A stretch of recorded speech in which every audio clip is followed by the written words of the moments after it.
Live from Fargo and serving you on TV, online, and on the go. This is Valley News Live at 10. It's my first hurricane, so it's new to me, but it's, I know all the locals are definitely prepared for the worst.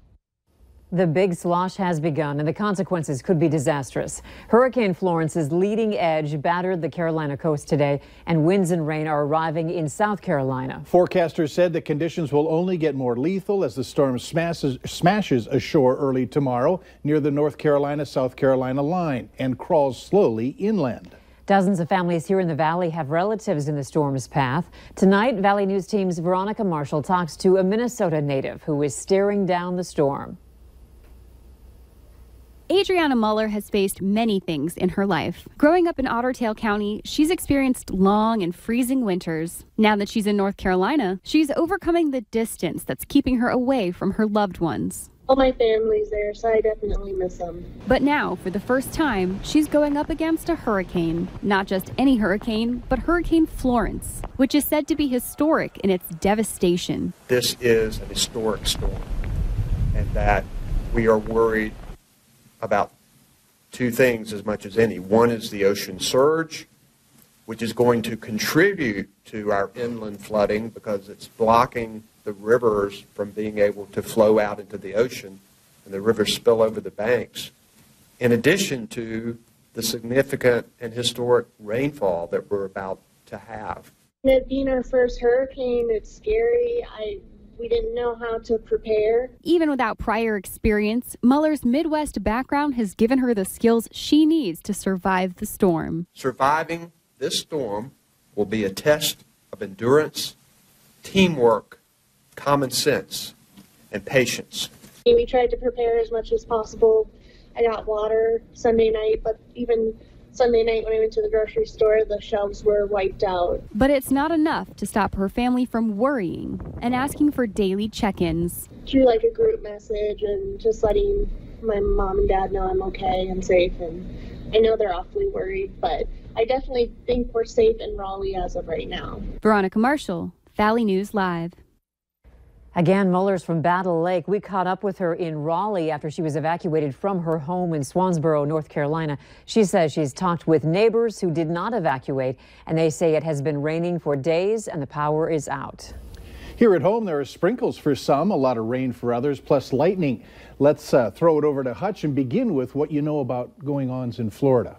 Yes, well, we'll tell you that the Hurricane Florence is working its way toward the coast, and the latest radar shows the eye very clearly approaching the outer banks at this time. It is only about 35 miles out from the Jacksonville area. Morehead City on the north side of the storm has already recorded almost 13 inches of rain. And now it's a Category 1 storm, winds at 90 miles per hour, gusts to 120. It's expected over the next 24 hours to just skirt along the Carolinas coast before it gets deeper inland.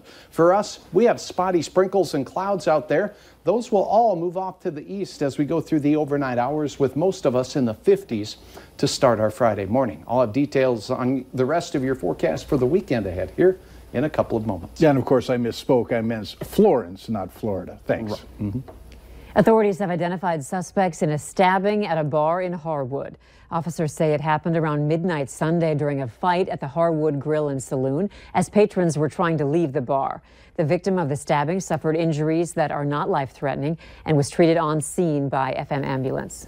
2 people are expected to be charged in a drug bust at a home in Becker County. At least $16,000 worth of drugs were confiscated last night. 18-year-old Morgan Anderson of Park Rapids and 18-year-old Matthew Gibson of Osage, Minnesota were arrested. They face charges of sale of a controlled substance. Police found 338 grams of butane hash oil wax, 616 grams of marijuana, and 4 firearms in the home. Road construction season continues for commuters in Moorhead. On Monday, a project will shut down a stretch of Main for more than a year. Southeast Main Avenue from 21st to Oakway and 21st from Southeast Main Avenue to 2nd Avenue South will be closed, and that starts at 9 o'clock Monday morning. Traffic will be detoured to 34th Street South via 12th Avenue South and Highway 10. Vehicles entering Moorhead High School parking lot should use the entrance on the east side of the school, and that's along 4th Avenue South. A Fargo woman is warning you to keep a close eye on your online accounts and unhook any credit card information you have saved to them. This after she says her email and Amazon accounts were hacked and the scammers went shopping. The woman wanted to be anonymous for safety reasons. She says hackers changed her Amazon password and then ordered $1,500 worth of pressure cookers and then filtered her emails so anything from UPS or Amazon would go straight to her deleted folder. It was unnerving. It was a weird feeling to feel that somebody was actually in my accounts and had that kind of access. Amazon refunded her the $1,500 and now says she's using this scare as a lesson, no longer keeping her accounts logged in and changing her password more often. With the use of pressure cookers and recent bombings, the woman says she did file a report with the FBI and says they're looking into the incident. However, the FBI did not return our calls today. West Fargo police are warning about another scam making its way through local phone lines. A whistleblower shared with us this voicemail she received telling her she's in trouble with the law. Let's listen. After that, you will be taken under custody by the local cops, as there are 4 serious allegations pressed on your name at this moment.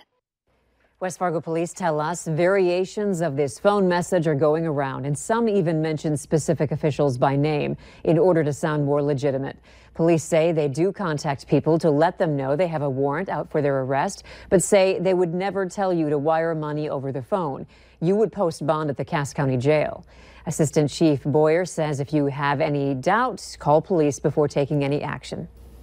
As the sun starts to set earlier, a reminder to the teens on the road. After sunset, driving is prohibited. Teens under age 16 holding a restricted license are prohibited from driving between 9 p.m. or sunset until 5 a.m. the next day. The penalty for the violation is a $20 ticket and 4 points against the driver's record. There are exemptions for teens driving directly to and from work, school, or religious activities. One study states that the fatal crash rate for teens is about 4 times as high at night as it is during the day. The FDA may require brands of e-cigarettes to remove flavored products, which are believed to be contributing to the rise in e-cigarette use among teenagers. Valley News Team's Joseph Ojo has reaction from local health officials. In the back of classrooms when teachers aren't looking, kids are using special e-cigarettes called Juuls. We have seen a drastic increase in electronic cigarettes over the past year. It can easily go unnoticed because it appears as a flash drive. And now the FDA is declaring juuling amongst youth as an epidemic. The big thing is they don't want them to start. And if they come out with these flavorings that appeal to youth, that's going to get them more apt to try that flavor. To protect our youth, the FDA is going as far as giving retailers and manufacturers an ultimatum. What e-cigarette companies do a lot of times is they target youth with flavoring. So you get flavoring such as creme brulee. If manufacturers can't prove in 60 days that they are not marketing to minors, the FDA is ready to prohibit the sale of flavored products so that e-cigs use will not continue to rise. With electronic cigarettes, you're still breathing in harmful chemicals. You're inhaling those harmful chemicals. So is this new move effective enough to solve this epidemic? Preston Niesmeyer with Fargo Cass Public Health says, if it keeps Juuls out of the hands of anyone under 18, then it is a good cause. Online sales are also one of the main reasons Niesmeyer says juuling is on the rise. He adds that any business owner should always do their best to make sure that their product isn't being sold to the wrong age. Make sure they're not using fakes, making sure they're double checking the dates on the birthdays. In Fargo, Joseph Ojo, Valley News Live. Since the brain develops until age 25, Niesmeyer says that it's easy to become addicted to the nicotine and become a lifelong user. He adds any store owner who considers selling to minors should know that the Fargo Cass Public Health does tobacco compliance checks. Later on Valley News Live at 10, gas explosions tear through several Boston communities, burning homes and forcing residents to evacuate. We'll have the latest coming up. Daytime highs only reached the 60s in the Devil's Lake Basin. We were in the 70s for many in the Southern Valley. 80s for northern parts of South Dakota. A few sprinkles in the evening forecast. I'll have details on what you can expect on Friday right after this.